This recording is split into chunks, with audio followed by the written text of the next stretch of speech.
jour unique a modifié le destin de deux univers. Un combat entre la croix et le croissant s'est déroulé dans les eaux méditerranéennes. Vous êtes sur le point de découvrir l'instant précis où l'histoire a été modifiée à jamais. Le tôt, 7 octobre 1571, la mer a perdu sa couleur bleue pour se parer de rouge. La bataille de Lépante n'a pas été qu'un affrontement maritime. Elle a également symbolisé le choc violent entre les civilisations, le monde chrétien contre l'Empire ottoman islamique.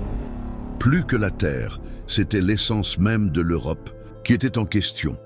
Dans cette vidéo, tu apprendras comment le jeune chef, Don Juan d'Autriche, a mené la plus grande coalition catholique de l'histoire et a défié une flotte ottomane qui paraissait sans égale. Et sois attentif, en plein milieu de la vidéo, je vais te dévoiler le mystère des galéazas vénitiennes, une avancée qui a bouleversé l'issue des batailles dans les moments les plus critiques. Prépare-toi à une histoire pleine de traîtrise, de tactiques suprêmes et de héros ayant affronté l'impossible. C'était le jour qui a mis fin à la progression ottomane et qui a marqué l'aube d'une nouvelle époque. Comment la mer Méditerranée a-t-elle été le lieu du conflit naval le plus crucial de l'histoire? Peux-tu visualiser la Méditerranée, cette mer qui évoque pour nous les vacances et les rivages idylliques, métamorphosés en zone de conflit où se jouerait l'avenir de l'Europe? Les mers actuellement parcourues par des navires de luxe étaient, il y a presque 500 ans, le champ de bataille où deux empires se sont opposés dans un conflit qui laisserait une empreinte indélébile dans l'histoire occidentale. La bataille de Lépante n'a pas été qu'un autre combat naval, mais plutôt le tournant décisif où la progression ottomane en Europe a finalement été maîtrisée. Quel était l'enjeu ce jour d'octobre 1571? Bien au-delà de la simple maîtrise de certaines voies commerciales, pour un grand nombre, c'était une question de survie pour la civilisation chrétienne. L'espace méditerranéen du XVIe siècle était totalement différent de celui que nous percevons actuellement. Ces eaux ne servaient pas simplement de zone de commerce et de tranquillité. Elles étaient en réalité un point de contention perpétuelle entre deux univers, l'Europe chrétienne et l'Empire ottoman islamique. Chaque port, chaque île, chaque cité maritime représentait une case sur un échiquier où deux perspectives mondiales s'affrontaient pour obtenir la domination.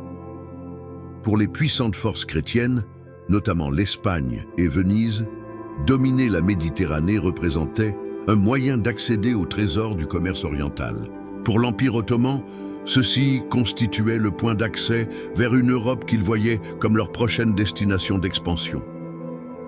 La tension s'était intensifiée au fil des décennies. Les corsaires barbaresques, dont une grande partie était en alliance avec l'Empire ottoman, avaient semé la peur sur les rivages chrétiens. Des communautés entières en Espagne, en Italie ou en Sicile se retrouvaient ruinées au matin suite aux attaques nocturnes de ces flibustiers qui n'aspiraient pas uniquement à la fortune, mais également à la capture d'esclaves. Des milliers de chrétiens pris lors de ces raids se retrouvaient comme rameurs dans les galères ottomanes ou étaient vendus sur les marchés d'esclavage à Alger, Tripoli ou Istanbul. Lors de ces attaques, il arrivait souvent que des familles soient dispersées à jamais, instaurant un sentiment de terreur constante au sein des communautés littorales. L'expansion ottomane paraissait inarrêtable. Sous la direction de Soliman le Magnifique, l'Empire a réussi à s'emparer de plusieurs citadelles chrétiennes telles que Rhodes et Tripoli. Ils essayèrent de prendre Malte en 1565, un territoire défendu par les chevaliers de l'ordre de Saint-Jean. Cependant, ils rencontrèrent pour la première fois une défaite importante. Toutefois, cette victoire des chrétiens n'était qu'une pause passagère. En 1570, l'armée du sultan Sélim II fit une invasion à Chypre, alors contrôlée par Venise, dans une action qui allait entraîner des répercussions importantes. La prise de Nicosie, suivie par l'attaque brutale de Famagouste, où les Ottomans exécutèrent le commandant vénitien Marc-Antonio Bragadin en le faisant écorcher vivant, a choqué l'Europe et a accéléré les événements qui ont conduit à la bataille de Lépante. Durant cette période, l'Europe connaissait une division. L'unité religieuse du continent avait été brisée par la réforme protestante, et il arrivait fréquemment que les puissances chrétiennes se concentrent sur leurs conflits internes plutôt que de faire face à la menace ottomane. Le pays, traditionnellement concurrent de l'Espagne, la France, avait réussi à se liguer avec le sultan ottoman, ce qui permettait à ses navires d'exploiter les ports français.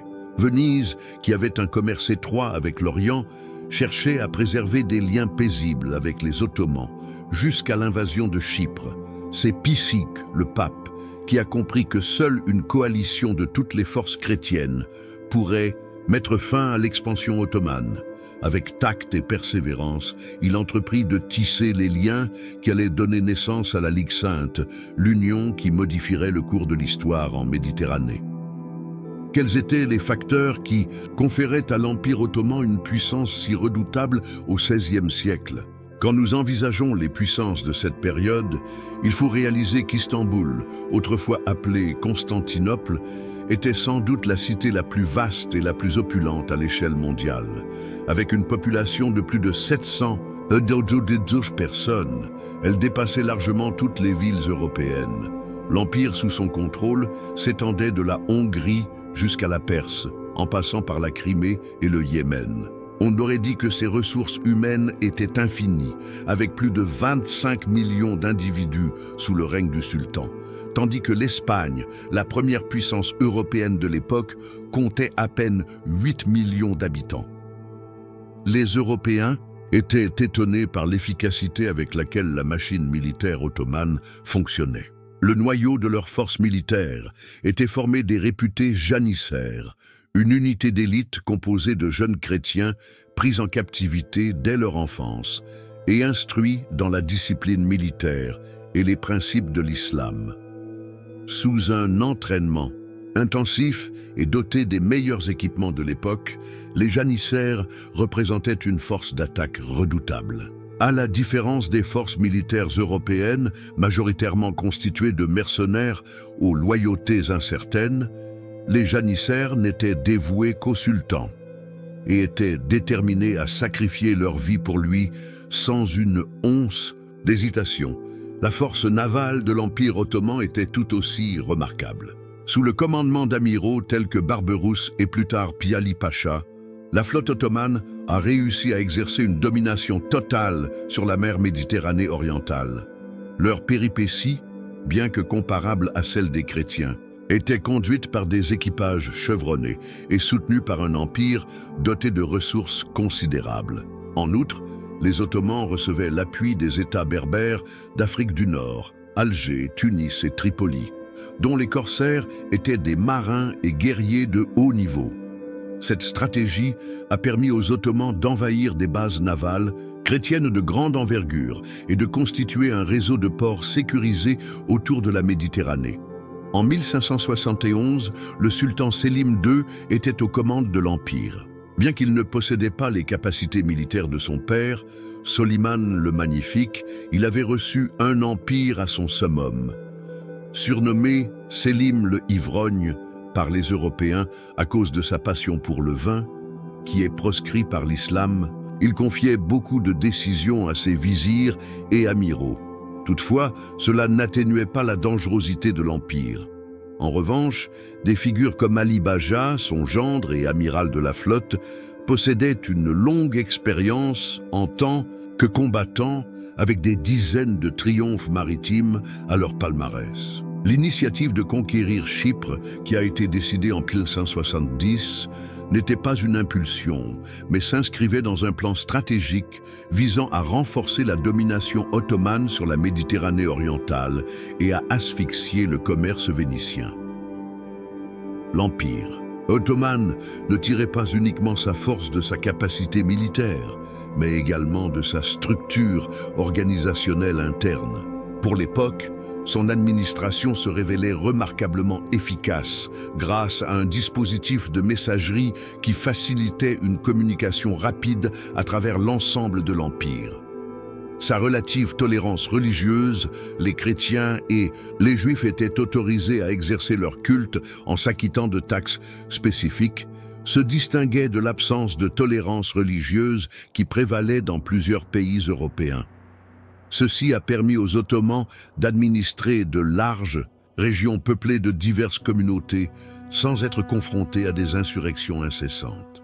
Le système méritocratique de l'Empire ottoman, qui permettait à même un esclave de parvenir aux plus hautes positions, comme cela a été le cas pour plusieurs grands vizirs, offrait à l'État une souplesse et une vitalité que bien des monarchies européennes, dotées de structures aristocratiques inflexibles, n'étaient pas en mesure d'égaler.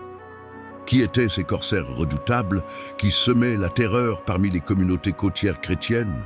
À l'inverse des pirates classiques, les corsaires barbaresques agissaient sous la permission officielle de l'Empire ottoman ou des dirigeants locaux d'Afrique du Nord. Des personnalités telles que Barberousse, Ereddin, Dragut ou Ulujali ont été synonymes d'effroi sur les rivages de l'Espagne, de l'Italie et de la Sicile. Ces individus n'étaient pas de simples malfaiteurs, mais plutôt des tacticiens navals qui alliaient gains personnels et guerre sainte contre la chrétienté. De nombreux individus avaient débuté leur parcours professionnel en tant qu'esclaves. Un chrétien captif dès leur jeunesse s'était reconverti à l'islam et avait progressé dans la hiérarchie grâce à leur bravoure et leur sagacité jusqu'à prendre le commandement de flottes complètes. Les attaques des corsaires suivaient un modèle clairement défini. Exploiting the cover of night, their nimble galleasses stealthily drew near to the Christian shores. À l'aurore, ils faisaient une descente rapide sur les côtes, s'attaquant aux villages en capturant autant d'habitants que possible avant que les sonneries d'alerte ne se déclenchent. Les hommes, les femmes et les enfants étaient tirés vers les bateaux et emmenés vers les marchés d'esclaves, en Afrique du Nord. Les jeunes hommes robustes se retrouvaient en tant que rameurs sur les galères, condamnés à mener une existence de douleur qui ne dépassait généralement pas quelques années. Les jeunes femmes séduisantes étaient destinées au harem ou à servir comme domestiques. Les enfants, d'une valeur inestimable grâce à leur flexibilité, étaient formés dans la foi islamique et parfois les plus doués devenaient janissaires ou nouveaux corsaires, perpétuant ainsi ce cycle. Ces activités ont eu une profonde influence sur les sociétés chrétiennes de la Méditerranée. Des villages ont été complètement délaissés, alors que les habitants se réfugiaient vers l'intérieur dans des zones plus sécurisées. Des postes d'observation ont été érigés le long du littoral pour détecter l'arrivée des bateaux. Un corsaire et un grand nombre de cités côtières ont fortifié leurs remparts.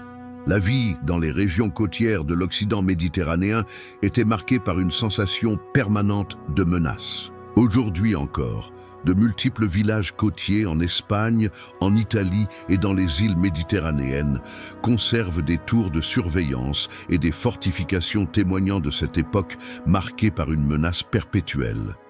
Le problème a atteint une telle ampleur que des milliers d'individus ont été asservis.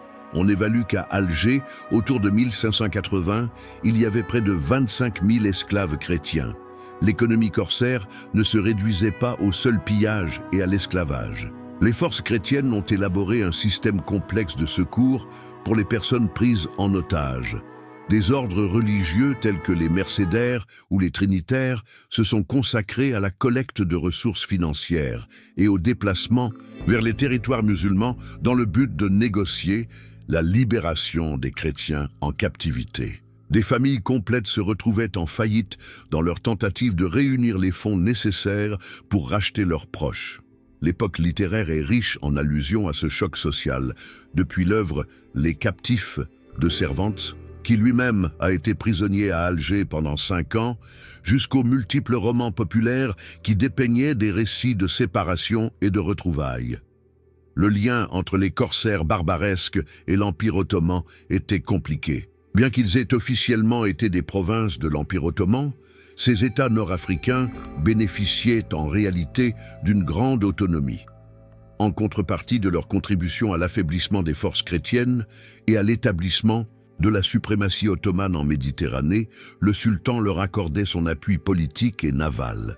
Des personnalités telles qu'Ulujali, qui auraient eu un rôle déterminant lors de la bataille de Lépante, ont évolué d'une position de simples pirates à celle de hauts dignitaires militaires ottomans. La flotte ottomane, qui ferait face à la Sainte Ligue à Lépante, comprendrait un nombre considérable de navires et d'équipages issus de ces États corsaires, apportant à la flotte turque leur savoir-faire en matière de tactique maritime, méditerranéenne. Pourquoi un conflit naval, parmi les plus importants de l'histoire, a-t-il été provoqué par une île de taille assez modeste, située à l'est de la Méditerranée? Chypre, qui était sous le contrôle vénitien depuis 1489, représentait bien plus qu'une simple acquisition territoriale. Pour Venise, cela constituait un point commercial essentiel sur son itinéraire vers le Levant et l'Égypte. Pour les Ottomans, cela représentait une anomalie, une île majoritairement grecque et orthodoxe, administrée par des Vénitiens catholiques, qui se dressaient comme une arme blanche au centre de leur territoire méditerranéen. En 1170, quand le sultan Sélim II prit la décision de la conquérir, il savait qu'il s'attaquait directement à l'une des forces majeures navales chrétiennes. L'invasion de Chypre par les Ottomans a débuté en juillet 1570, quand une flotte, comprenant plus de 350 navires, a déposé une armée comptant 60 000 soldats. Les défenses de Venise étaient fragiles, elles n'étaient soutenues que par une dizaine de milliers de soldats disséminés dans les principales citadelles fortifiées de l'île. Après un siège de 7 semaines, Nicosie, la capitale, était tombée. Par la suite, une tuerie s'ensuivit. Plus de 20 000 Chypriotes furent abattus et 2 000 autres déportés comme esclaves à Istanbul. Cette violence était délibérée. Elle avait pour but d'intimider les protecteurs de Famagouste, la dernière forteresse vénitienne sur l'île, afin de les contraindre à se rendre. Néanmoins, Famagouste tiendrait le coup pendant presque un an sous la direction du vétéran Marcantonio Bragadin. La lutte de Famagouste s'est transformée en une saga d'héroïsme et de résistance. Les Vénitiens et les Chypriotes, qui étaient 10 fois plus nombreux, ont repoussé une assaut après l'autre. Les défenseurs, conscients qu'ils ne pouvaient pas compter sur des renforts conséquents, combattaient le désespoir de ceux qui comprennent qu'ils n'ont pas d'autre choix. Quant aux Ottomans, ils envoyaient sans cesse des renforts et des provisions, et fraîches. Finalement, en août 1571, alors que ces murs étaient réduits à l'état de ruine et qu'il manquait presque de provisions et de munitions, Bragadin parvint à négocier une capitulation honorable. Le contrat prévoyait que les défenseurs restants pourraient emporter leurs armes et leurs possessions, tandis que la population civile se verrait accorder du respect. Ce qui arriva par la suite a choqué toute l'Europe. Lala Mustafa Pacha, le chef ottoman, a enfreint toutes les clauses de capitulation. Quand Bragadin se dirigea vers sa tente pour officialiser la remise des clés de la ville, il fut arrêté. Durant les jours qui suivirent, il subit des tortures sévères. On lui sectionna les oreilles et le nez, on l'obligea à transporter de la terre dans une brouette et à poser ses lèvres au sol où Mustapha se rendait. Finalement, il fut écorché, vivant sur la place principale de Famagouste. Sa peau, bourrée de paille, a été présentée comme un trophée et ensuite envoyée à Istanbul. Cet acte de cruauté qui transgresse toutes les règles de la guerre a suscité la colère générale dans le monde chrétien et a joué un rôle crucial dans la création de la Sainte Ligue. La chute de Chypre a constitué un revers sévère, même pour Venise. Non seulement elle avait perdu une propriété précieuse, mais la domination ottomane de l'île représentait une menace directe pour ses voies commerciales. Venise, surnommée la Sérénissime République, se situait à une croisée des chemins. Elle a essayé de préserver des liens pacifiques avec les Ottomans pendant de nombreuses décennies, malgré la lutte d'autres puissances chrétiennes contre eux. L'économie de ce pays, qui repose sur le commerce, était tributaire de l'ouverture des marchés orientaux. Cependant, la perte de Chypre et la violence exhibée par les Ottomans rendaient irréalisable la poursuite de cette politique. À contre-cœur au départ, Venise se tourna vers le pape et l'Espagne en quête d'alliés pour faire face à l'adversaire commun. La prise de Chypre n'a pas été simplement un autre chapitre dans l'histoire étendue des affrontements entre chrétiens et musulmans. Cela a constitué un point de basculement stratégique en Méditerranée orientale. Pour les Ottomans, c'était une question de renforcer leur contrôle sur une zone essentielle à la pérennité de leur empire.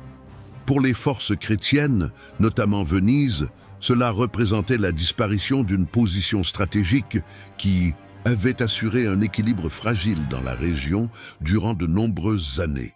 L'impact brutal de la conquête, notamment le martyre de Bragadin, a insufflé l'énergie émotionnelle requise pour transcender les divergences entre les forces chrétiennes et se rassembler autour d'un objectif partagé. Il est incertain que la Sainte Ligue aurait vu le jour sans la chute de Chypre, et en l'absence de cette dernière, la bataille de Lépante n'aurait probablement pas eu lieu.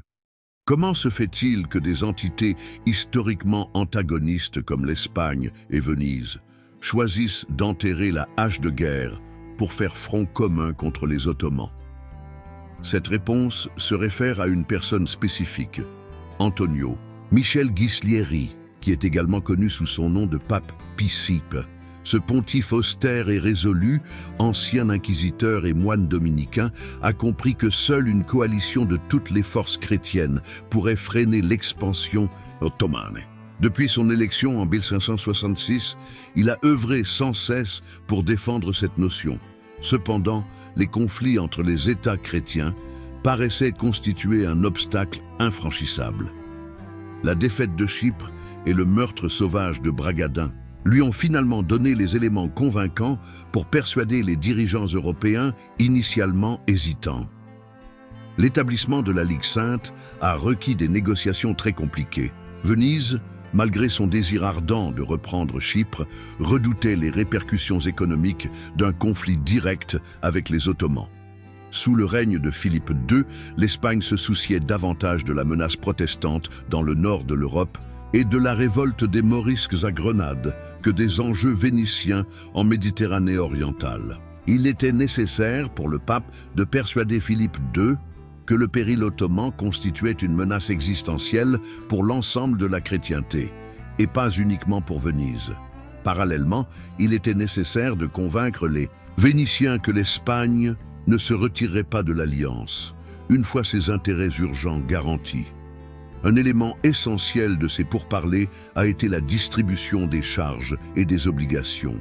Il a finalement été décidé que l'Espagne prendrait en charge la moitié des coûts de l'expédition. Venise apporterait un tiers et le Saint-Siège un sixième. Le déploiement militaire a aussi été structuré de façon similaire. L'Espagne mettrait à disposition la moitié des forces, y compris ses célèbres tertios d'infanterie, reconnus comme les plus efficaces troupes d'Europe. Il a aussi été décidé que Don Juan d'Autriche, demi-frère de Philippe II, serait le chef suprême de l'expédition, une décision qui mettait en lumière la prépondérance de l'Espagne au sein de l'Alliance. Le traité de la Sainte Ligue a été officiellement signé le 25 mai 1571, seulement 5 mois avant la bataille. L'accord définissait les buts de la coalition, non seulement triompher de la flotte ottomane, mais également reprendre Chypre et d'autres régions perdues aux mains des Turcs. En outre, le traité comportait des dispositions interdisant à tout allié de conclure une paix séparée avec les Ottomans. Les Vénitiens, réputés pour leur approche pragmatique en matière de diplomatie, ont accepté cette condition à contre-cœur. Le traité précisait également que les territoires conquis seraient distribués en fonction des droits historiques de chaque force, assurant ainsi à Venise la restitution de Chypre si l'expédition était couronnée de succès. Dès que le contrat a été signé, la mise en place de la flotte s'est muée en une course effrénée contre le temps. Chaque puissance a commencé à rassembler ses forces. L'Espagne a réuni ses galères de Naples et de Sicile, soutenues par des troupes expérimentées des tertios.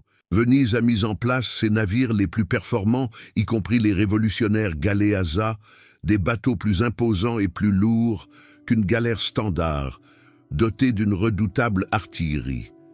Le Saint-Siège, pour sa part, a apporté sa propre contribution sous forme de galères et de soutien financier.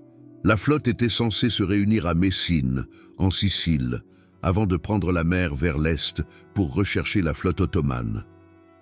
L'établissement de la Ligue sainte a constitué un exploit diplomatique remarquable. Pour la première fois depuis de nombreuses décennies, les grandes puissances catholiques de la Méditerranée ont mis de côté leurs divergences pour faire front à un adversaire commun. Le pape Pie V, qui a été canonisé en 1712 pour une partie de ses exploits, avait réalisé ce que beaucoup jugeaient irréalisable. Bien que l'alliance ait été établie, les tensions entre les Espagnols et les Vénitiens ont persisté jusqu'au dernier instant. Il est probable que sans l'intervention rigoureuse du pape, l'alliance se serait probablement défaite avant même de rencontrer les Ottomans. Toutefois, le 16 septembre 1571, lorsque la flotte a quitté Messine sous les ordres de Don Juan d'Autriche, elle l'a fait en tant que force consolidée, préparée à défier la puissance maritime ottomane dans ce qui allait devenir la plus grande bataille navale de la Méditerranée. Comment un homme de 24 ans, dépourvu d'expérience maritime notable, a-t-il pu prendre le commandement de la flotte chrétienne la plus imposante?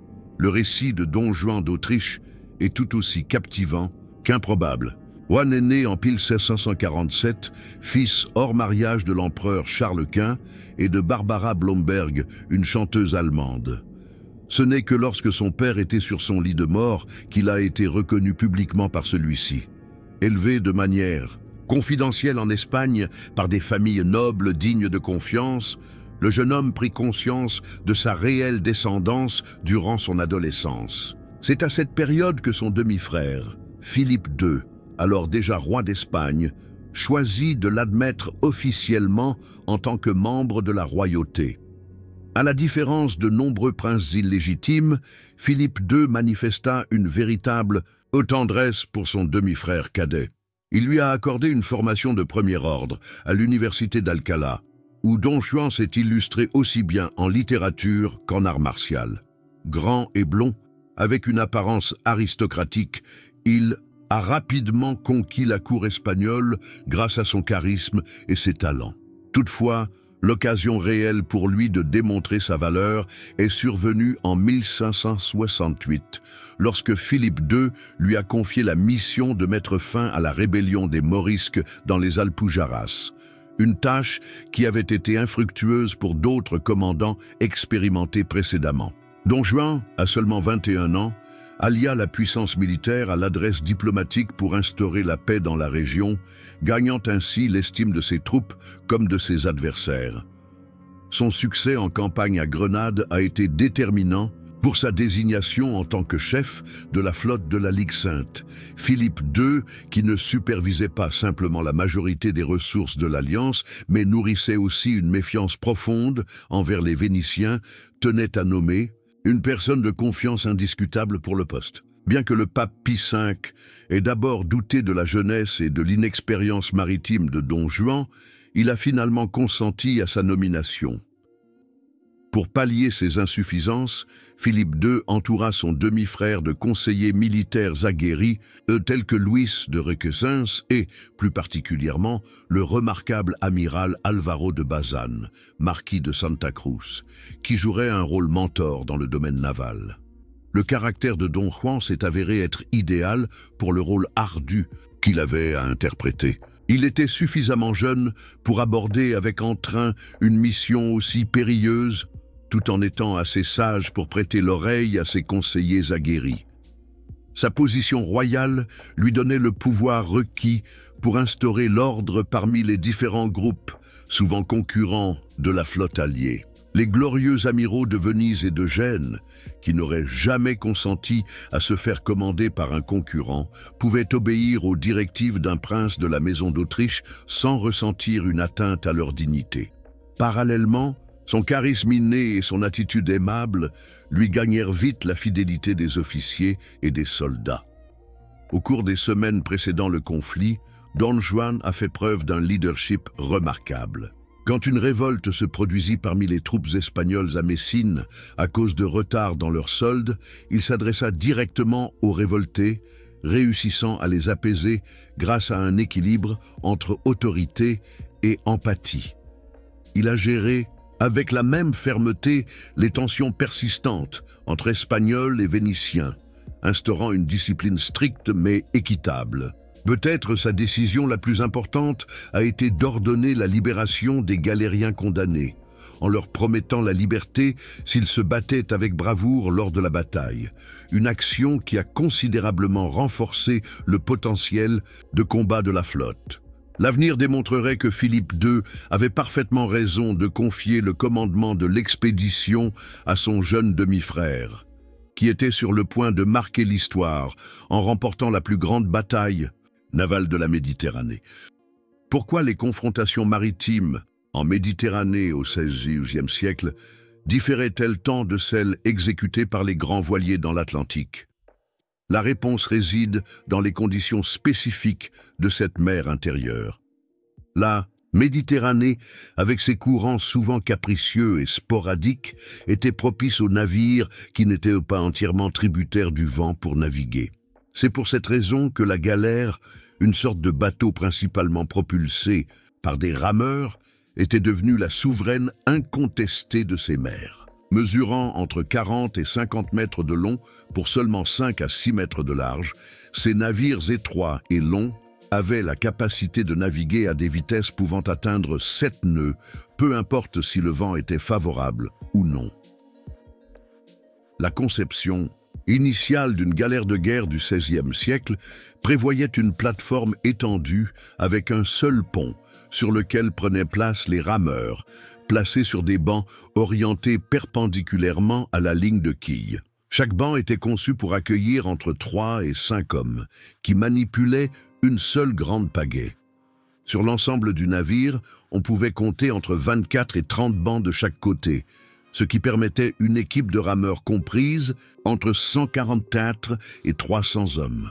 Une plateforme était installée sur le pont des rameurs où se tenaient les soldats d'infanterie qui étaient les véritables acteurs du combat naval en Méditerranée. À l'avant du navire se trouvait un éperon, non pas pour heurter et engloutir les navires adverses comme autrefois dans l'Antiquité, mais en tant que base d'où les soldats pouvaient descendre sur le vaisseau ennemi lors d'une attaque. L'équipement des galères était en parfaite adéquation avec leur stratégie de bataille. À l'avant du navire, on installait un canon lourd central, entouré de plusieurs canons plus légers, tous orientés vers l'avant. Cette mesure était dictée par une réalité évidente, du fait que les rames excédaient de part et d'autre, l'installation de canons latéraux comme sur les grands voiliers de l'Atlantique était tout simplement impossible. Cette contrainte faisait que la galère ne pouvait naviguer efficacement que par l'avant, ce qui dictait totalement sa stratégie de combat. Les galères étaient censées se heurter de face à l'adversaire, tirer une unique salve à proximité pour infliger le plus de dommages possible, puis s'accoster au vaisseau ennemi, où l'issue finale serait dictée par la domination de l'infanterie. La galéasse, une grande innovation navale introduite par les Vénitiens lors de la bataille de Lépante. Ces grands navires, principalement des galères de dimension supérieure et ayant un tirant d'eau plus important, constituaient une avancée significative en termes de puissance de feu. Ces galères, plus grandes et plus hautes que les standards, pouvaient embarquer jusqu'à 50 canons, répartis non seulement à l'avant, mais également sur des plateformes latérales disposées au-dessus des rames. Cela leur offrait la capacité de tirer dans tous les sens, les métamorphosant en véritables bastions flottants. Toutefois, leur taille plus importante les rendait aussi plus lentes et moins agiles, ce qui les exposait à un risque accru si elles se trouvaient isolées. Don Juan d'Autriche, en reconnaissant simultanément leurs capacités et leurs contraintes, prit la décision de déployer les 6 galées vénitiennes devant la ligne principale de combat. Cela leur permettrait de perturber la formation ottomane grâce à leur artillerie redoutable avant l'affrontement principal. Un aspect essentiel, souvent négligé, de ces navires était la vie à leur bord. Les conditions de vie des rameurs fluctuaient grandement en fonction de leur provenance. Dans les galères de Venise, les rameurs étaient des hommes libres rémunérés qui travaillaient en équipe sans être enchaînés, ce qui autorisait leur utilisation en tant que soldats si nécessaire. En revanche, dans les galères de l'Espagne et du Pape, les rames étaient manipulées par des condamnés, enchaînés à leurs bancs jour et nuit, dans des conditions réellement inhumaines. Pour ce qui est des galères ottomanes, elles recouraient essentiellement à des esclaves chrétiens capturés. Pour ces derniers, chaque affrontement contre les chrétiens représentait un cruel dilemme moral, étant donné qu'une victoire ottomane résultait en la prolongation de leur servitude. Ces disparités en termes de composition et d'éthique des rameurs auraient des impacts significatifs durant le combat, notamment suite à la résolution de Don Juan d'Autriche de libérer les galériens chrétiens avec l'engagement de liberté s'ils contribuaient à la victoire. Quelle est l'organisation d'une flotte navale regroupant des pays aussi variés que souvent en concurrence? Le départ de la flotte de la Sainte Ligue depuis Messine le 16 septembre 1571 représentait une prouesse logistique et organisationnelle sans précédent. Elle était constituée de 208 galères et 6 galéazas, sans compter un grand nombre de navires auxiliaires. L'Espagne déployait 81 galères, Venise 106 galères et 6 galéazas, le Saint-Siège 12 galères, tandis que le reste était assuré par Gênes, la Savoie et l'Ordre de Malte.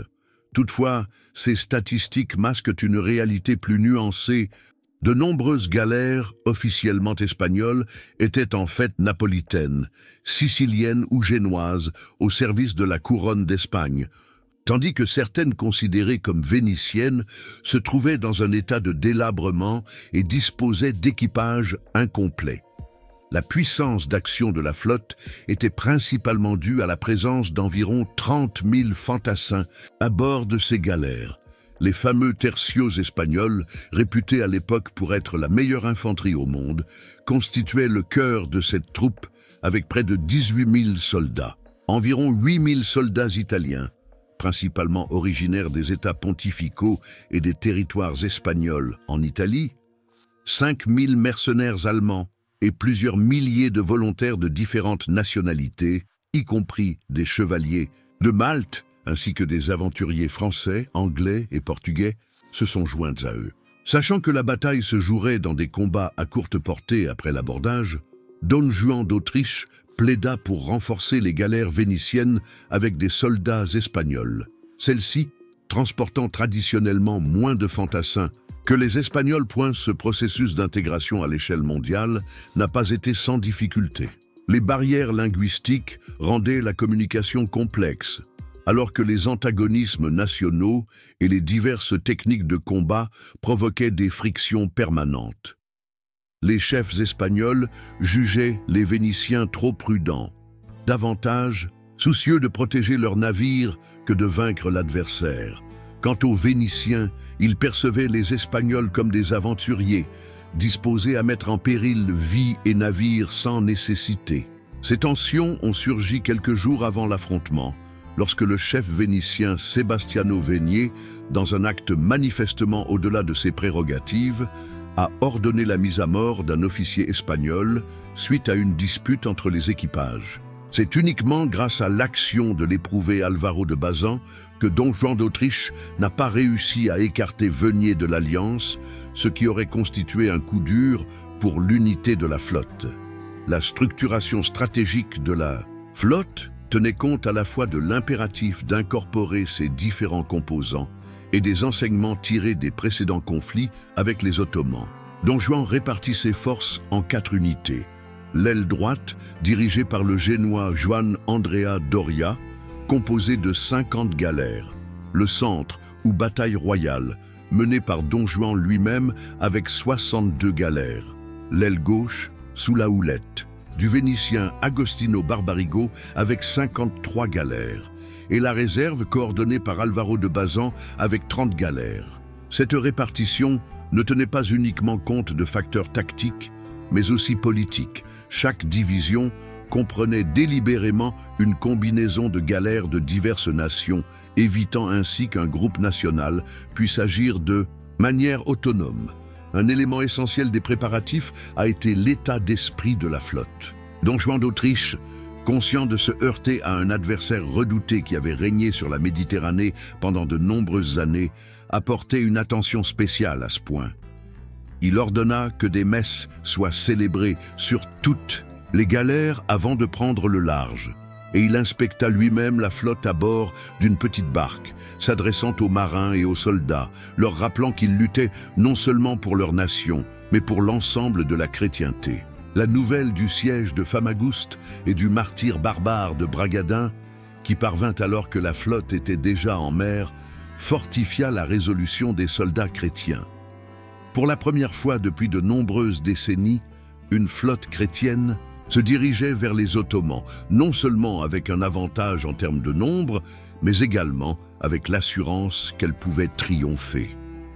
Qu'est-ce qui conférait à la flotte ottomane une telle redoutabilité, même face à une coalition des principales puissances navales chrétiennes?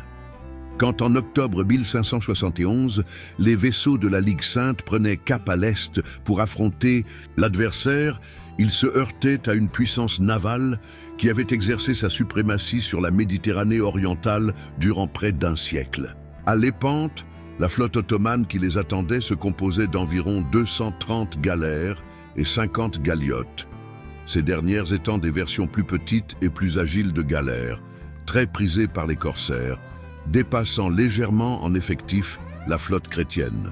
Toutefois, le véritable atout de cette flotte ne provenait pas tant de son envergure que de son expérience et de sa cohésion. Ali Baja, beau-fils du sultan Sélim II et l'un de ses collaborateurs les plus proches, dirigeait cette force imposante. À l'inverse de Don Juan d'Autriche, Ali Baja possédait une grande expérience maritime et avait pris part à de multiples campagnes triomphantes. Originaire du Caucase et fils d'une esclave chrétienne, il a su se hisser dans la complexe hiérarchie ottomane grâce à sa bravoure et son talent. Sous son autorité, certains des marins les plus aguerris de la Méditerranée étaient à son service, parmi lesquels le redoutable Oulouj Ali, appelé Ochiali par les chrétiens, un ancien pêcheur calabrais devenu roi d'Alger et amiral de la flotte ottomane en Méditerranée occidentale après sa conversion à l'islam. La fusion de la rigueur ottomane avec le savoir-faire et l'expertise des corsaires berbères conférait à cette flotte un puissant adversaire. Les équipages ottomans étaient le reflet de la diversité de leur immense empire. Les officiers et marins compétents étaient majoritairement des Turcs, des Grecs islamisés ou des renégats de diverses nationalités qui avaient déniché dans l'armée ottomane les opportunités que leur société d'origine leur ont refusées. Par contre, la plupart des rameurs étaient des esclaves chrétiens qui avaient été capturés lors de multiples raids sur les côtes européennes ou qui étaient des prisonniers de guerre. Ces malheureux demeuraient constamment liés à leurs banques et étaient soumis à une rigueur intense, recevant une nourriture juste suffisante pour les garder en vie et fonctionnels. Ce dispositif, malgré sa brutalité, conférait un atout majeur aux Ottomans, alors que les galères chrétiennes étaient contraintes à des pauses régulières pour le repos de leurs rameurs, même les Vénitiens employés avaient leurs limites. Les galères ottomanes étaient en mesure de conserver le tempo pendant des journées harassantes, en remplaçant simplement les rameurs qui succombaient d'épuisement. Les galères de la flotte ottomane étaient principalement manœuvrées par les janissaires et les spahis qui y étaient embarqués. Les janissaires, qui constituaient l'infanterie d'élite du sultan, suscitaient la peur à travers l'Europe, autant pour leur rigueur que pour leur ferveur au champ de bataille. Initialement formés avec des enfants chrétiens capturés et instruits, dans l'islam à partir de 1571, ce mode de recrutement, devshirm, était déjà adouci. Cependant, il demeurait une force redoutable. Chaque galère ottomane transportait entre 50 et 100 de ses guerriers, maîtrisant l'art de l'arc turc et du mousquet, et préparés à se battre dans les espaces restreints d'un ponton. Les sipahis, la prestigieuse cavalerie de l'Empire ottoman, prenaient aussi part au combat en tant qu'infanterie, apportant leur savoir-faire et leur bravoure. On estime globalement qu'environ 25 000 membres de ces forces d'élite se trouvaient à bord de la flotte ottomane. Un élément qui aurait pu avoir un impact déterminant dans le conflit était l'état d'esprit de la flotte ottomane. Après des décennies de triomphes ininterrompus en Méditerranée, officiers et soldats nourrissaient une assurance indéfectible dans leur supériorité. L'invincibilité ressentie avait été accentuée par la récente prise de Chypre qui venait d'être achevée avec la capture de Famagouste seulement 2 mois auparavant.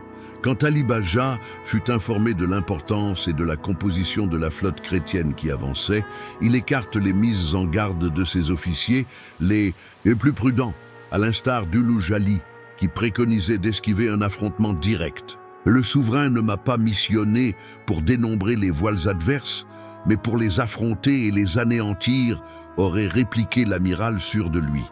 Cette confiance, presque teintée d'arrogance, pousserait la flotte ottomane à affronter les chrétiens en pleine mer, plutôt que de rester protégés derrière les murailles de Lépante, une décision qui s'avérerait fatale. Comment une coalition aussi disparate a-t-elle réussi à rester soudée lors des moments décisifs avant le conflit? Les jours précédant la bataille de Lépante ont connu une intensification extraordinaire des tensions, tant sur le plan militaire que diplomatique. Alors que la flotte de la Sainte Ligue progressait vers l'Est, partant de Messine, les conflits internes risquaient en permanence de compromettre l'ensemble de la mission. Les tensions entre les alliés étaient perpétuellement nourries par des rivalités nationales, des divergences culturelles et des buts stratégiques qui ne concordaient pas. Les Vénitiens, qui désespéraient de reprendre Chypre, plaidaient pour une bataille décisive, sans délai. Les Espagnols, agissant avec plus de précaution et ayant des intérêts stratégiques plus étendus, choisissaient d'éviter de mettre toute leur flotte en jeu dans une seule confrontation si les circonstances n'étaient pas idéales. Ces différends stratégiques étaient particulièrement visibles lors des conseils militaires que Don Juan d'Autriche tenait fréquemment à bord de sa galère, la Réale. Juan Andrea Doria, l'aguerri amiral génois sous les ordres de Philippe II, prônait constamment une stratégie de prudence, rappelant à tous la désastre de Gelve, Djerba, en 1560, où une flotte chrétienne comparable avait été exterminée par les Ottomans. Louis de Requesens, un des conseillers majeurs d'Espagne, appuyait cette perspective conservatrice. Par ailleurs, Sebastiano Venier, un Vénitien de 75 ans mais doté d'un caractère ardent, tenait à engager l'ennemi au plus vite, sachant que chaque jour écoulé diminuait les chances de reprendre Chypre. L'illustre amiral espagnol Álvaro de Bazán adoptait une position intermédiaire, préférant l'affrontement mais seulement dans des circonstances favorables. Dans ce contexte de tension stratégique, un incident survint qui a failli compromettre l'alliance. Le 30 septembre, une violente dispute éclata à bord d'une galère vénitienne à Corfou, impliquant des soldats espagnols et des marins de Venise. Dans le contexte de l'événement, Sebastiano Venier a pris l'initiative de procéder à la pendaison de plusieurs soldats espagnols impliqués dans l'affrontement sans en discuter préalablement avec Don Juan. Quand Don Juan d'Autriche reçut la nouvelle, il s'irrita violemment, considérant ce qu'il percevait comme une usurpation inacceptable de son autorité en tant que chef suprême. Au départ, il envisageait de mettre fin à Venier et avait même pensé à une séparation totale de la flotte vénitienne du reste de la flotte. C'est uniquement grâce à l'intervention d'Álvaro de Bazán qui a affirmé que le désastre perpétré par l'amiral vénitien ne pouvait pas compromettre l'engagement pris pour mettre fin à l'armada turque. Aucun incident diplomatique majeur a été évité. En dépit de ces affrontements, la flotte continua sa progression et arriva au port grec de Céphalonie le 4 octobre. C'est alors qu'ils apprirent la confirmation définitive de la prise de Famagouste et du martyr barbare Marc-Antonio Bragadin. Paradoxalement, l'indignation et l'horreur suscitées par ces informations parmi les équipages ont contribué à une union de la flotte. Les divergences entre nations semblaient s'effacer momentanément devant l'identification d'un ennemi partagé ayant perpétré de telles atrocités. Au cours de la réunion militaire qui a eu lieu immédiatement après, même les plus prudents, et tels que Juan Andrea Doria, ont plaidé pour une confrontation déterminante avec la flotte ottomane. La décision a été prise suite à la réception de renseignements détaillés concernant l'emplacement de l'adversaire, La flotte ottomane se trouvait alors dans le golfe de Léontopolis, aujourd'hui Naupacto, sur la côte grecque. Les heures d'esquille précédant la bataille ont été dédiées aux préparatifs de dernière minute. Don Juan d'Autriche a lui-même effectué des visites dans de nombreuses galères pour encourager les membres d'équipage. Des offices religieux ont eu lieu à bord de toute la flotte et une multitude de soldats et marins se sont confessés, se préparant à ce qui pourrait bien être leur ultime affrontement. Un choix déterminant effectué durant ces dernières heures fut l'instruction donnée par Don Juan de libérer les galériens chrétiens, s'engageant à leur offrir la liberté s'ils participaient à la conquête, une promesse qui l'honorerait, il est important de le souligner par la suite. Non seulement cette initiative pouvait accroître potentiellement la force de combat de la flotte, mais elle avait aussi une profonde portée symbolique. Le combat pour la liberté contre l'esclavage que symbolisait l'expansion ottomane. Grâce à ces mesures, Don Juan a réussi à convertir une coalition instable d'intérêts variés en une entité unifiée dotée d'un objectif précis, juste avant l'affrontement crucial qui se profilait. Comment s'est déroulé ce jour qui serait un tournant historique pour la Méditerranée? Le 7 octobre 1571, jour de la célébration de Notre-Dame du Rosaire selon le calendrier catholique, s'est levé sur les eaux, près de l'entrée du golfe de Lépante, sous un ciel dégagé. Dès les premières lueurs de l'aube, des sentinelles placées dans les hunes des galères chrétiennes observèrent l'horizon pour détecter la présence de l'ennemi. Peu après 6 heures du matin, lorsque le soleil commençait à percer à l'est, la nouvelle tomba. La flotte ottomane avait quitté le golfe pour se diriger en ordre de bataille vers l'armada chrétienne. Le grand affrontement que certains craignaient et d'autres souhaitaient se révélait déjà inéluctable. Sur la galère royale, Don Juan d'Autriche accueillit l'information avec résolution. Il donna sans attendre l'ordre de lever le pavillon de la Sainte Ligue, un étendard bleu arborant l'image du Christ en croix, consacré personnellement par le pape Pie V. Le jeune chef, portant une cuirasse finement élaborée, fit appel à un ultime et succinct conseil avec ses capitaines de premier plan. Il n'était pas opportun de passer du temps sur de longues délibérations. Les décisions stratégiques avaient déjà été arrêtées dans les jours antérieurs. Il restait simplement à s'assurer que chacun était conscient de sa place et de son rôle dans le conflit à venir. Conformément à la stratégie prévue, l'escadre chrétienne serait répartie en 4 formations. Le flanc droit sous le commandement de Juan Andrea Doria, le chœur dirigé par Don Juan lui-même, l'aile gauche sous la conduite d'Agostino Barbarigo, qui avait pris le contrôle opérationnel de la flotte vénitienne suite à l'incident avec Venier, et une force de réserve menée par Alvaro de Bazan. Tandis que la flotte se mettait en position pour le combat, des scènes d'une intensité émotionnelle hors du commun se produisaient. Sur de nombreuses galères, des chapelains célébraient des messes en toute hâte ou octroyaient l'absolution collective à des hommes confrontés à la perspective imminente de la mort. Des vétérans des tercios espagnols s'apprêtaient avec soin, entretenant leurs armes, polissant les arquebuses et aiguisant les épées. Pendant ce temps, ils prodiguaient des conseils à des compagnons plus jeunes qui n'avaient jamais connu la bataille. Les artilleurs procédaient à une ultime vérification de leurs canons et de la poudre, pendant que les officiers veillaient à ce que chaque soldat occupe son emplacement désigné. Sur les ponts inférieurs, les galériens fraîchement affranchis de leur fer par ordre de Don Juan se mettaient en condition pour le rôle peu habituel de guerriers, sachant que leur libération était liée à la victoire. À l'approche des 2 flottes, la formation ottomane devenait nettement visible. Ali Baja avait organisé ses troupes dans une disposition semblable à celle des chrétiens, un noyau fort où se déplaçait son propre vaisseau amiral, identifiable à ses 3 grandes lanternes de cérémonie, accompagnées par 2 flancs, déployés sur les côtés. Mehmed Sirocco, gouverneur d'Alexandrie, dirigeait l'aile droite ottomane, tandis que l'impitoyable Oulouj Ali, roi d'Alger, était à la tête de l'aile gauche.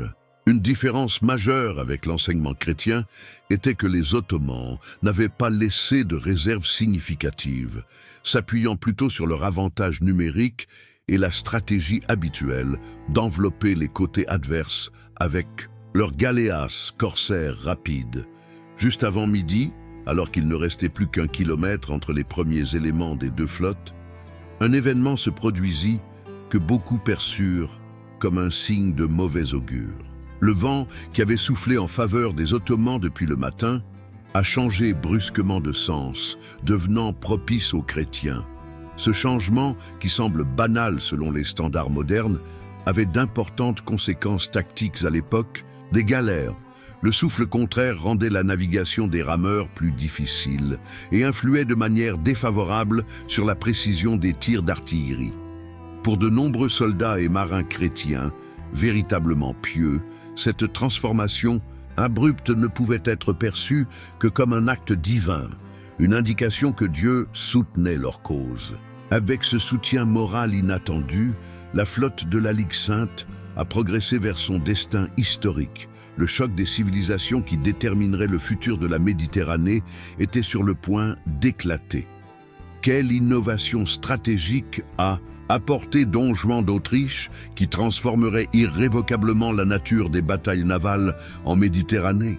La réponse se trouve dans l'usage innovant qu'il a fait des galéazas vénitiennes, d'immenses navires qui fusionnaient les caractéristiques des galères méditerranéennes classiques avec la force de frappe des galions atlantiques. Au matin du 7 octobre, alors que le combat se profilait à l'horizon, Don Juan opta pour une stratégie clé: positionner les 6 galéazas vénitiennes en tête de la formation chrétienne, à près de 800 mètres de la ligne centrale. Cette manœuvre, jamais mise en œuvre auparavant dans une grande bataille maritime, témoignait d'une profonde compréhension des potentialités offertes par ces navires. Les galéazas constituaient le summum de la technologie maritime méditerranéenne de cette période. Ces fortifications flottantes, presque 2 fois plus grandes qu'une galère standard, avaient la capacité de loger jusqu'à 50 canons, qui n'étaient pas uniquement positionnés à l'avant comme sur les galères traditionnelles, mais également sur des plateformes surélevées de chaque côté et à l'arrière. Cette fonctionnalité leur donnait la possibilité de tirer dans toutes les directions, supprimant de ce fait la contrainte tactique majeure des galères classiques. Leur dimension supérieure et leur masse plus importante les dégradaient en termes de vitesse et de manœuvrabilité, mais augmentaient leur stabilité en tant que plateforme de tir, ce qui améliorait la précision de leurs canons. Afin d'exploiter au maximum leur potentiel, Don Juan avait donné l'ordre d'affecter à chaque galéas un supplément de 200 arquebusiers espagnols, jugés comme les tireurs les plus performants en Europe. Au matin de la confrontation, alors que les flottes se rapprochaient, les chefs ottomans furent frappés de surprise en voyant ces gigantesques navires progresser lentement vers leur direction. La flotte ottomane, dépourvue d'expérience antérieure face à ce genre de navire, conserva sa formation serrée, avançant directement vers ce qu'ils percevaient simplement comme de grandes galères. C'était exactement la faute que Don Juan avait prévue. Quand la distance a été réduite à près de 500 mètres, les galéazas ont déclenché le tir simultanément avec l'ensemble de leurs canons. L'impact a été désastreux. Les premières troupes ottomanes, progressant en formation compacte, constituaient des cibles idéales pour l'artillerie de Venise. Plusieurs galères turques ont subi des frappes directes et ont commencé à couler, tandis que d'autres ont subi des dommages considérables à leurs rames ou gouvernail, ce qui a entraîné une perte de leur capacité de manœuvre. Cette première étape du affrontement a eu des répercussions tactiques d'ampleur considérable. Jusqu'à présent organisée et serrée, la formation ottomane a été contrainte de se répandre afin d'essayer d'encercler les galéas ou de naviguer entre elles. C'était précisément ce que Don Juan avait recherché: diviser la ligne adverse avant l'affrontement principal. Les galères de l'Empire ottoman, qui ont tenté une attaque directe contre les galéazas, se sont retrouvées sous un bombardement incessant des canons et des arquebuses venant de tous les côtés, endurant D'importantes pertes avant même d'être en mesure de s'approcher suffisamment pour tenter un abordage. Certains, dans le but d'éviter ces bastions flottants, ont percé des failles dans la formation ottomane qui serait par la suite utilisée par l'armée chrétienne principale. Qu'est-ce qui fait d'une bataille navale un événement mémorable qui s'inscrit dans l'histoire pendant des siècles? La bataille de Lépante est ponctuée de moments clés qui ont influencé son issue, des instants où l'audace personnelle et les choix tactiques se sont entremêlés pour modifier le cours de l'histoire en Méditerranée. Au centre du conflit, la confrontation entre les bateaux amiraux a marqué l'un des moments les plus tragiques de la bataille. Au cœur du tumulte de la bataille, la Réale de Don Juan de Austria et la Sultana d'Ali Pacha se recherchèrent délibérément l'une l'autre. Lorsqu'ils se rencontrèrent finalement, un intense combat de corps à corps s'installa et dura plus d'une heure. Les janissaires ottomans, qui constituaient l'élite militaire de l'Empire, protégèrent leurs navires avec acharnement alors que les tercios espagnols et italiens progressaient lentement sur le pont adverse. Le combat était si intense qu'on rapportait que le sang colorait les eaux autour des deux navires de guerre. L'instant crucial s'est produit lorsqu'un arquebusier espagnol a réussi à tuer Ali Pacha. Sa tête a été tranchée et hissée sur une pique, entraînant la chute du moral ottoman. Cet acte, bien que brutal, était symbolique dans le cadre de la guerre du XVIe siècle et a provoqué un impact psychologique désastreux sur les forces turques.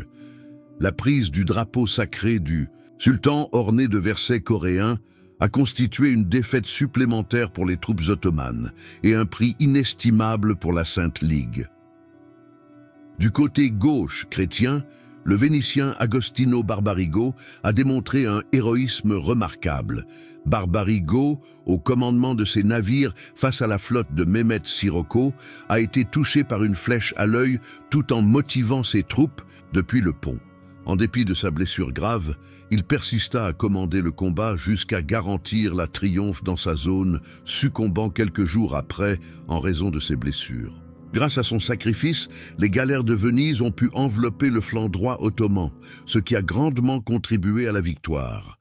Un autre moment clé s'est déroulé lorsque les 6 galeazas de Venise, placés tactiquement à l'avant de la ligne chrétienne, ont commencé à tirer avec leur artillerie plus performante. Ces vastes vaisseaux, une avancée de la galère classique dotée d'une puissance de feu accrue, infligèrent des destructions à l'armée ottomane avant qu'elle n'arrive à la lutte corps à corps. L'idée astucieuse d'employer ces vaisseaux comme des plateformes d'artillerie s'est avérée être l'un des éléments les plus déterminants dans le cours du conflit, signalant l'avènement d'une nouvelle période dans la guerre maritime, où la force de tir commence à dépasser celle de l'abordage.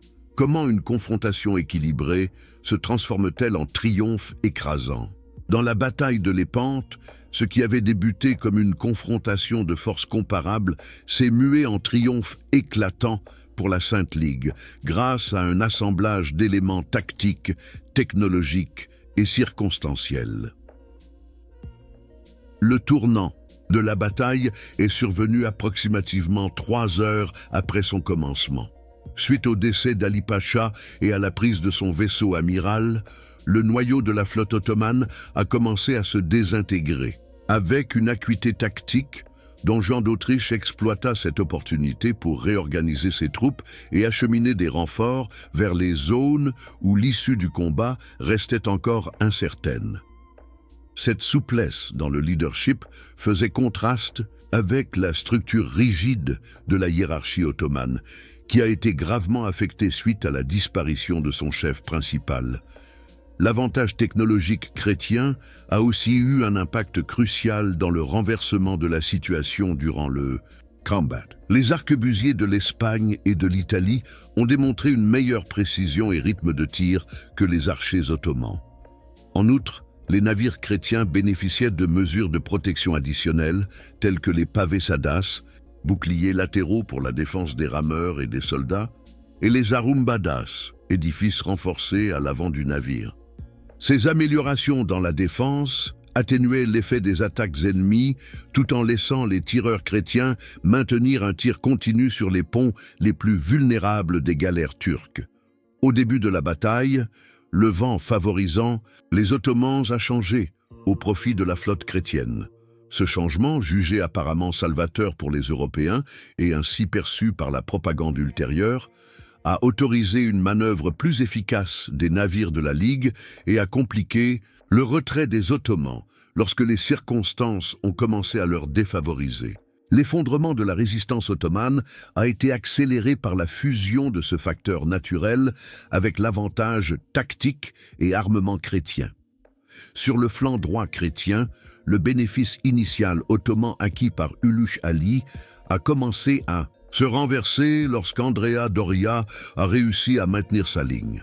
L'introduction de renforts envoyés par Don Juan d'Autriche, qui avait déjà consolidé sa position centrale dans le combat, a permis de contrecarrer les actions de l'amiral algérien chevronné. Même si Ulugh Ali a réussi à fuir avec une portion de son escadre, il est le seul chef ottoman à avoir fait retraite avec une force structurée, alors que le reste de la flottille turque était englouti dans l'anarchie. Pour le crépuscule. Du 7 octobre 1571, la victoire du camp chrétien était incontestable. Sur les près de 230 galères ottomanes ayant participé au combat, environ 117 ont été prises, tandis qu'environ 80 ont été soit détruites, soit coulées. Seule une trentaine a réussi à fuir, principalement sous la direction d'Ulugh Ali. Les pertes de l'Empire ottoman furent désastreuses. Approximativement 20 000 soldats tués et 10 000 captifs, parmi lesquels se trouvaient de nombreux rameurs chrétiens qui furent relâchés. Quant à la Ligue sainte, elle a subi la perte de 12 galères et près de 7 500 soldats, un coût considérable mais largement inférieur aux dégâts infligés à l'adversaire. Que se produit-il quand une flotte maritime réputée inébranlable connaît sa première défaite majeure? La confrontation de Lépante a démontré que la domination navale ottomane n'était pas invincible, entraînant des répercussions qui ont eu un écho bien au-delà du bassin méditerranéen au XVIe siècle. L'effet le plus évident et immédiat a été humain. Les environ 20 000 Ottomans décédés constituaient un pourcentage important des marins aguerris de l'Empire. La perte d'officiers et de commandants navals, dotés de plusieurs décennies d'expérience en mer, fut encore plus dévastatrice.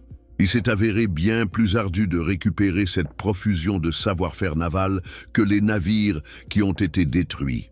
Concernant la Ligue sainte, malgré l'ampleur considérable de la perte de 7 500 hommes, le taux de perte était en réalité bien moindre. Quant à son impact sur le moral, il a eu un effet opposé, un regain de confiance qui a traversé toutes les puissances chrétiennes de la Méditerranée. Sur le plan matériel, l'élimination et la saisie de plus de 190 galères ottomanes ont constitué un coup sévère pour la force navale turque à court terme.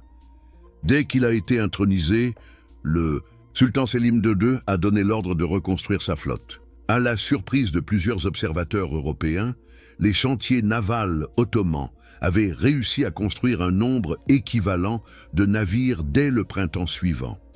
Néanmoins, malgré le rétablissement de la quantité, il était difficile de compenser la qualité des équipes et l'expérience en matière de commandement.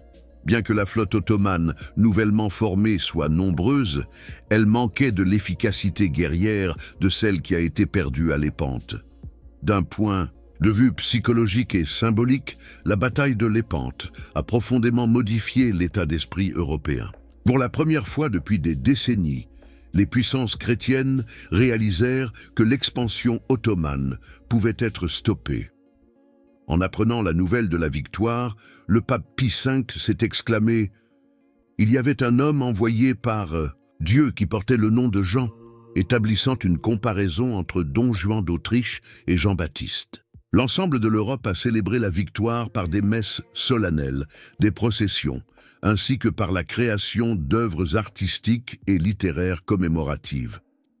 Miguel de Cervantes lui-même, qui a pris part à la bataille et a subi des blessures, la qualifierait des années plus tard comme l'occasion la plus grande que n'ont jamais vu les siècles passés, présents, ni n'attendent voir les futurs. Paradoxalement, les conséquences géopolitiques immédiates de la bataille de Lépante furent moins spectaculaires que ce que l'on aurait pu anticiper. La Ligue sainte, confrontée à des discordes internes entre Espagnols et Vénitiens, n'a pas su exploiter pleinement la richesse de sa victoire. En 1173, Venise, soucieuse de ses enjeux commerciaux, conclut une paix distincte avec les Ottomans. Elle récupéra quelques positions tout en abandonnant Chypre de manière définitive. Bien que l'Espagne persiste dans son effort en Afrique du Nord, les avancées territoriales restent restreintes en l'absence de la cohésion de la Ligue. Malgré les blessures, l'Empire ottoman a su préserver sa stature en tant que force méditerranéenne pour plus d'un siècle de plus. Toutefois, à long terme, la bataille de Lépante signa le commencement de la fin de l'hégémonie navale ottomane en Méditerranée. Le combat a illustré les bénéfices de l'artillerie navale avancée et a précipité la transition vers des navires davantage axés sur le combat avec des canons plutôt que sur l'abordage. Cette évolution technologique pourrait éventuellement profiter aux grandes puissances atlantiques telles que l'Angleterre et les Pays-Bas, indiquant un transfert graduel du centre de pouvoir naval de la Méditerranée vers l'Atlantique. La bataille de Lépante n'a pas conduit à la chute du pouvoir ottoman, mais a certainement mis un terme au mythe de sa toute-puissance en mer, engendrant un lent processus de redistribution du pouvoir naval dans le Mare Nostrum. Quel a été le coût réel de la bataille la plus meurtrière en Méditerranée? Le bilan définitif de la bataille de Lépante dévoile des statistiques stupéfiantes qui nous aident à évaluer l'envergure de la plus grande confrontation maritime jamais enregistrée jusqu'à présent. Les pertes subies par l'Empire ottoman ont été dévastatrices sous tous les aspects. Sur une flotte composée d'environ 230 galères et 30 galiotes, seulement une trentaine de vaisseaux parvinrent à faire défection sous la conduite du rusé Uluk Ali. La totalité de la flotte turque a été totalement détruite. 117 galères ont été prises sans dommage par les chrétiens, alors que 80 autres ont été submergées ou incendiées à cause des balles et des coups d'artillerie. Cette destruction matériel correspondait approximativement à 80% de la capacité de combat naval de l'Empire ottoman en Méditerranée. En langage humain, les statistiques sont encore plus accablantes. On évalue à près de 20 000 le nombre de soldats et marins ottomans qui ont trouvé la mort au cours des 5 heures que dura le conflit. Parmi les défunts figuraient les meilleurs éléments du corps des janissaires, élite militaire ottomane, ainsi que des capitaines de marine chevronnés dont l'expertise était difficilement substituable.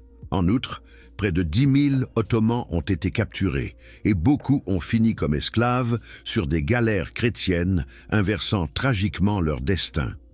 Concernant la Sainte Ligue, malgré une victoire évidente, le coût a aussi été élevé. Près de 7 500 soldats et marins de foi chrétienne ont trouvé la mort lors de ce combat. Des vétérans aguerris et des nobles de différentes nationalités ont répondu à l'appel de la croisade parmi eux. La Ligue a subi la perte de 12 galères coulées et un grand nombre d'entre elles ont été sévèrement affectées, requérant des réparations considérables avant de pouvoir être remises en service. Un élément particulièrement touchant du bilan et post-bataille fut la libération d'environ 12 000 galériens chrétiens, qui étaient contraints de ramer sur les galères ottomanes. Ces individus, appréhendés lors de précédentes opérations ou confrontations, avaient subsisté dans des conditions indignes, enchaînés aux bancs de rames. Sa libération a marqué non seulement un triomphe sur le plan militaire, mais également humanitaire. Ironiquement, de nombreux captifs turcs se retrouveraient par la suite dans les galères chrétiennes, perpétuant ainsi le cruel cycle de la guerre navale en Méditerranée. Les coûts matériels liés au conflit furent également très élevés. Outre les navires qui ont été perdus, une multitude d'armements, de munitions et de matériel naval ont été anéantis ou ont fait l'objet de transactions. Les vainqueurs ont amassé une grande richesse grâce à leur prise. Des canons en bronze, des étendards, y compris le drapeau sacré du sultan, des bijoux, de la monnaie et divers objets de valeur qui décoraient les galères des capitaines. La distribution de ces trésors, conformément à la tradition, engendra des conflits parmi les membres de la Ligue, exacerbant les tensions au sein d'une alliance déjà précaire. Comment répondent deux civilisations concurrentes face à un affrontement qui perturbe l'équilibre des forces établies depuis des décennies? Les réponses à l'annonce de la bataille de Lépante mettent en évidence les divergences culturelles et politiques majeures entre l'Europe chrétienne et l'Empire ottoman. Dans toute l'Europe, la nouvelle de la victoire s'est diffusée à une vitesse fulgurante, entraînant des festivités impromptues dans chaque cité chrétienne. Les cloches ont sonné de Madrid à Venise, en passant par Naples et Vienne. Le pape Pie V, fervent défenseur de la Ligue, était en conférence lorsqu'il a eu une vision de triomphe avant l'arrivée des émissaires officiels. Cet incident, perçu comme un miracle, a renforcé l'interprétation providentialiste de la victoire.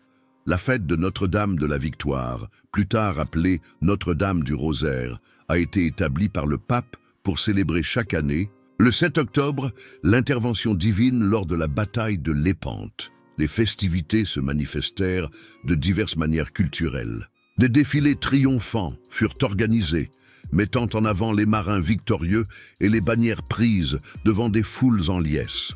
On a écrit des messes solennelles telles que la Missa in Angustis, messe en temps d'angoisse, de Joseph Haydn, qui est plus tard devenu célèbre sous le nom de Messe Nelson, suite à son lien avec une autre grande victoire en mer. Des poètes tels que Fernando de Herrera en Espagne ont composé des odes louant l'événement le plus grand que les siècles aient jamais connu. Les artistes ont illustré le combat sur d'immenses toiles, la plus renommée étant celle commandée par le Sénat de Venise à Titien et qui a été achevée par Véronèse et Tintoret.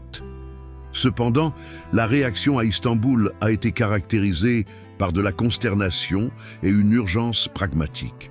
Alors qu'il se trouvait dans son harem à Édirne, le sultan Sélim II a reçu l'information et a d'abord décidé de la garder secrète pour prévenir des troubles. Quand l'information a enfin été divulguée, les mosquées ont accueilli des croyants à la recherche de consolation spirituelle. Les orateurs islamiques ont vu dans la défaite un test imposé par Allah, soutenant que l'excès de confiance et le relâchement moral avaient engendré ce châtiment céleste. La réaction de l'administration ottomane s'est distinguée par son efficacité. Le sultan a rapidement désigné un nouveau grand amiral, Kapoudan Pacha, l'éprouvé Kılıç Ali Pacha, aussi connu sous le nom ottoman d'Uluç Ali, le seul chef militaire à avoir réussi à fuir avec une partie de son escadre. L'ordre de reconstruction intégrale de la flotte était tout aussi impressionnant, rassemblant toutes les ressources de l'Empire pour le printemps de 1572. À peine 6 mois après une défaite désastreuse, les chantiers navals ottomans avaient déjà mis en chantier 150 nouvelles galères et remis en état 30 autres. Cette étonnante faculté de récupération matérielle a étonné les Européens et a illustré pourquoi l'Empire ottoman était une puissance dominante de son époque. Dans les cours européennes, l'analyse politique du triomphe a engendré des dissensions. Tandis que l'Espagne et les États pontificaux voyaient à Lépante une chance de continuer l'offensive, Venise, qui avait des intérêts commerciaux en Méditerranée orientale, craignait les répercussions économiques d'un conflit prolongé. La France, partenaire historique des Ottomans dans leur lutte contre les Habsbourg, a adopté une attitude ambivalente. Ces interprétations variées de la victoire commencent à éroder l'unité de la Sainte Ligue dès le succès obtenu. Comment évolue la carte stratégique de la Méditerranée suite à une confrontation aussi déterminante? Surprenamment, les modifications territoriales directes suite à la bataille de Lépante ont été moins spectaculaires que prévu, même si les dynamiques de pouvoir ont subi des ajustements subtils mais significatifs. Le changement le plus marqué fut la cessation provisoire de l'expansion navale ottomane. Pour la première fois depuis des décennies, les puissances chrétiennes ne redoutaient pas une vaste attaque navale turque durant la prochaine saison de navigation. Chaque membre de la Ligue sainte a interprété cette pause à sa manière. mettant en lumière les faiblesses internes de l'Alliance. La République de Venise, dont la prospérité économique reposait sur le commerce oriental, a commencé des pourparlers discrets et distincts avec la Sublime Porte. Contre toute attente et au grand désarroi de leurs partenaires, les Vénitiens conclurant un traité de paix distinct avec les Ottomans en mars 1573, abandonnant Chypre, qui avait initialement incité à la formation de la Ligue, en contrepartie du rétablissement de leurs privilèges commerciaux et du recouvrement de certaines possessions secondaires. Sous Philippe II, l'Espagne a cherché à tirer parti de la victoire en menant des actions en Afrique du Nord. En 1573, une mission militaire espagnole réussit à s'emparer de Tunis, réinstaurant un protectorat qui avait été perdu contre les Ottomans quelques bercereches années plus tôt. Néanmoins, cette victoire fut de courte durée. En 1574, une flotte ottomane réactualisée sous le leadership de Kılıç Ali Pacha a repris Tunis avec une puissance écrasante, prouvant que l'Empire avait regagné sa capacité à mener des actions offensives en mer. Cet épisode met en lumière le paradoxe de Lépante, une triomphe tactique indiscutable qui n'a pas pu se convertir en avantage stratégique durable pour le monde chrétien. Le pape, qui avait joué un rôle clé dans la création de la Ligue, a vu ses aspirations pour une croisade vigoureuse disparaître avec le retrait des Vénitiens et l'échec de l'Espagne à conserver ses conquêtes en Afrique. La disparition du pape Pie V en mai 1572, survenue seulement 7 mois après la bataille de Lépante, a privé l'Alliance de son plus ardent défenseur. Grégoire XIII, qui lui a succédé, malgré le maintien de la rhétorique anti-ottomane, n'a pas réussi à empêcher la dissolution effective de la Ligue sainte d'ici 1574. Dans la région orientale de la Méditerranée, l'équilibre maritime a connu une période de stabilisation relative. Les Ottomans, malgré le renforcement numérique de leur flotte, adoptaient une approche plus prudente, esquivant les confrontations majeures telles que celle de Lépante. Quant à la marine espagnole, elle a graduellement redéfini ses priorités, en se concentrant davantage sur l'Atlantique, où la révolte des Pays-Bas et les frictions avec l'Angleterre requéraient un investissement en attention et en ressources de plus en plus important. Cette répartition renouvelée du pouvoir maritime a engendré des sphères d'influence plus distinctes, la partie occidentale de la Méditerranée dominée par les chrétiens, la partie orientale soumise à l'Empire ottoman et des territoires disputés au cœur et dans le nord de l'Afrique. Une conséquence géopolitique moins évidente, mais significative, fut l'évolution de la perception du pouvoir ottoman. Avant la bataille de Lépante, l'expansion turque paraissait inarrêtable. Après cette défaite, même si l'Empire demeurait puissant, il avait révélé sa fragilité. Cette nouvelle compréhension a autorisé les puissances chrétiennes à adopter des stances plus assurées dans leurs pourparlers diplomatiques et commerciaux. Pour le monde musulman, la bataille a conduit à une réévaluation de la stratégie impériale. Peu à peu, les Ottomans ont orienté leur attention vers le front terrestre contre la Perse et ont diminué leurs aspirations de suprématie navale totale en Méditerranée. Comment un jeu de bataille navale devient-il un emblème culturel pérenne? Lépante a fasciné l'Europe comme peu d'autres événements de son époque, suscitant une effervescence créative qui a assuré la pérennité de sa mémoire au fil des siècles. La visualisation de la bataille a débuté presque sans délai. Dans les mois qui ont suivi, des cartes précises et des illustrations ont été diffusées à travers l'Europe, comblant la curiosité du public concernant la disposition des flottes et le déroulement de la bataille. Les artistes de la Renaissance ont découvert à Lépante un thème parfait pour des tableaux de grande taille, mêlant exactitude historique et glorification religieuse. L'œuvre particulièrement notable commandée par le Sénat de Venise pour le Palais des Doges, débutée par Titien et achevée par Véronèse et Tintoret, met en scène l'intervention divine avec des anges déversant du feu sur les bateaux turcs C'est le pape en personne qui a ordonné la réalisation de fresques commémoratives pour orner les salles du Vatican, donnant naissance à la célèbre Salle Regia, où les représentations de la bataille occupent une position dominante. Dans le domaine littéraire, Lepante a influencé plusieurs des œuvres les plus acclamées de sa période. Fernando de Herrera a composé sa fameuse « Chanson pour la victoire de Lepante », tandis que Luis de Góngora et Lope de Vega ont aussi consacré des poèmes à cet événement. Il se pourrait que l'œuvre la plus célèbre soit « La bataille » de Lepante, de G.K. Chesterton, bien que des siècles plus tard réussit à capturer l'essence épique du conflit en déclarant « Don Juan d'Autriche est parti à la guerre. Un feu s'est embrasé dans son âme. » L'engagement de Miguel de Cervantes, qui a été blessé lors du combat, conféra une dimension particulière à la commémoration littéraire de Lepante. L'écrivain du Quichotte évoquerait à maintes reprises son vécu en le qualifiant de « la plus grande occasion que virent les siècles passés, présents et qu'on ne peut espérer voir dans le futur ». Cette fierté liée à sa participation à Lepante transparaît subtilement dans divers extraits de son œuvre phare. La victoire a inspiré la musique religieuse dans la création de compositions solennelles. Des Te Deum et des messes commémoratives ont été commandées par des cathédrales et des cours dans l'ensemble de l'Europe catholique.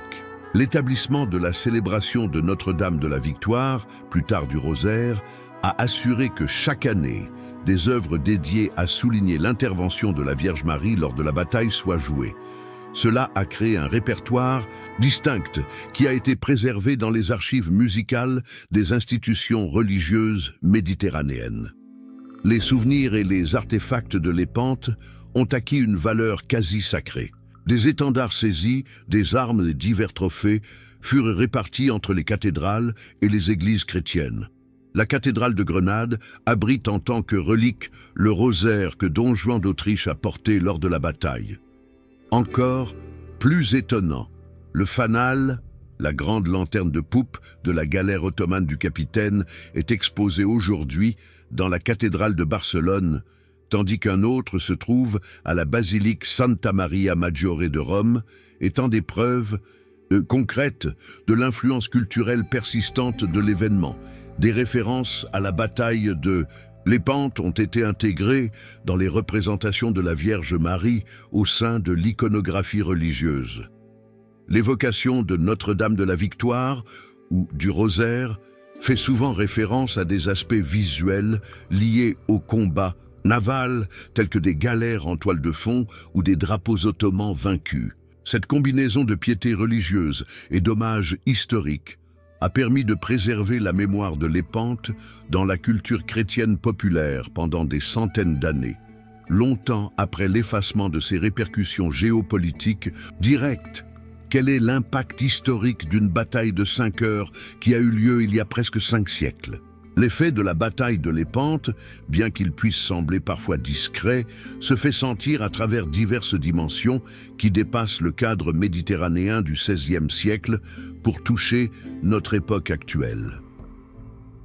Du point de vue de l'histoire maritime, la bataille de Lepante représente un tournant technologique crucial. Même si les galères, des bateaux traditionnels qui sont principalement propulsés par des rames, ont toujours été au cœur du combat, la bataille a démontré les bénéfices des innovations apportées par les chrétiens.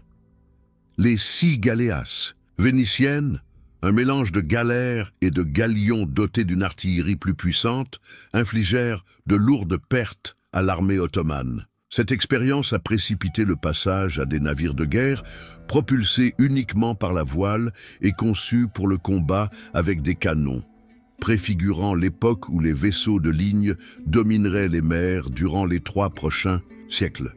Il n'est pas surprenant que les forces atlantiques, à savoir l'Angleterre et les Pays-Bas, aient dirigé cette révolution maritime, transférant progressivement le centre de pouvoir naval de la Méditerranée vers l'Atlantique. Sur le plan politique, Lepante a participé à la réorganisation de la Méditerranée en tant que limite entre différentes civilisations. Bien qu'elle n'ait pas stoppé l'avancée terrestre ottomane qui toucherait aux portes de Vienne en 1683, elle a tout de même imposé des frontières à sa domination en mer.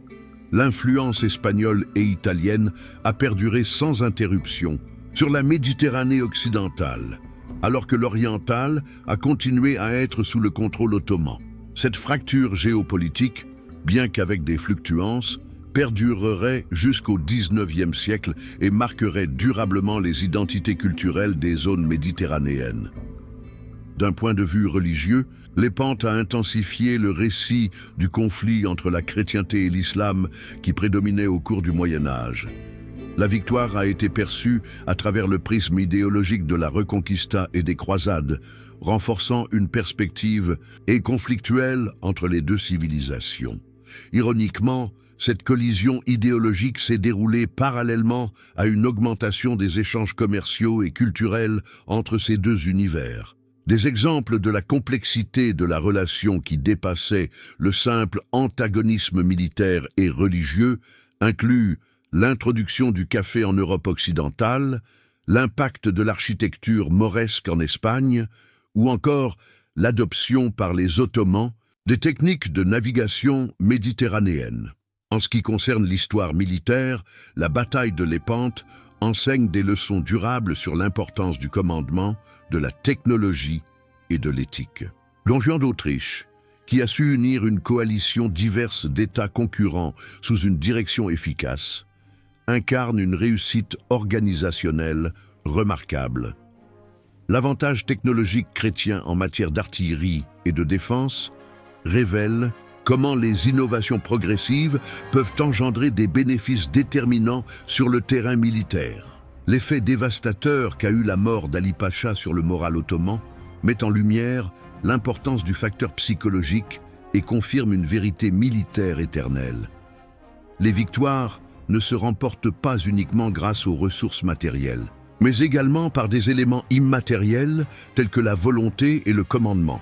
Il se pourrait que l'héritage le plus important de Lépante soit son influence symbolique sur la confiance de l'Europe. Alors que l'expansion ottomane paraissait inarrêtable, la victoire navale a apporté un tournant psychologique. L'Europe a réalisé que l'expansion turque pouvait être maîtrisée, suscitant une confiance rajeunie qui pourrait nourrir le dynamisme européen futur. Sans céder à des déterminismes simplistes, l'une des étapes marquantes qui a permis à l'Europe d'envisager de nouveaux horizons se trouve à Lépante. L'Atlantique, l'Amérique et potentiellement la révolution scientifique et industrielle qui modifierait par la suite l'équilibre des puissances mondiales dans les siècles à venir.